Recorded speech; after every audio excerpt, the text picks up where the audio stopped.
Rĩrĩ arĩmi matigetie mĩeri ĩrĩ tu magethe mbembe ciao, mĩrũgamo mĩrũrũ no ĩrathiĩ na mbere na kwĩyũmba thutha wa rũtha rwa kũrehe mbembe kuma mabũrũri-inĩ mangĩ kũheanwo na gũcabithio notithi-inĩ ya ngathĩti ya thirikari, arĩmi rĩu makĩũrio mahanyũkie mbembe ciao makũmbĩ-inĩ ma thirikari. Ikiwa wakulima hawataleta mahindi ile wako naye, basi itabidi tuhakishe mahindi. Ama mnataka kukaa na njaa, basi ni juu yenu. Lakini ile tulisema hatuna mgogoro na SFR, ile tunasema ni ile mahindi iko ni mpaka mwezi ya 7, 8 na mpaka hadi wakati ambapo tutavuna mahindi mwezi ya 10 ni karibu miezi 3.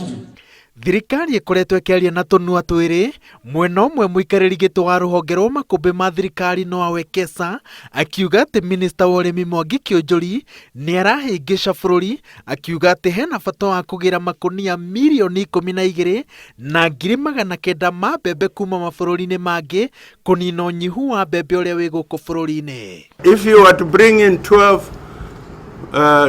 million bags, what would you do with them? And we are going to start buying maize from farmers in 2-3 months' time. If there is enough maize, why has the prices escalated from 1,800 in December to now 4,000 in the market? Na Waziri Kiunjuri kama ameshindwa kazi yake kwa sababu hata president alimsomea, yeye resign aende nyumbani. Kaingĩ ũgũri wa mbembe kuma mabũrũri-inĩ ma nanja ũkoragwo ũrigicĩirio nĩ itu rĩa wara na ungumania.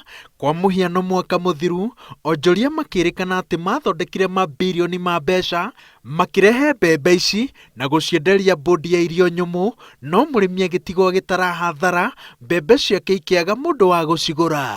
Hata miaka 5 yenye Kiunjuri amekuwa waziri, Mumias Sugar Company hajawahi tembelea aone shida yake kama serikali atatue shida ya Mumias Sugar Company. Na Mumias Sugar Company inauawa na matapeli wale wa kuleta sukari kutoka Brazil. Mbere ya mbembe irehetwo, atongoria kuma mwena wa Rift Valley marenda ũthuthuria wĩkwo wa kwenjera gĩtũmi kĩa ministry ya ũrĩmi kũhanyũka kũrehe mbembe rĩrĩa arĩmi matigetie mĩeri ĩrĩ tu magethe mbembe iria mahandĩte.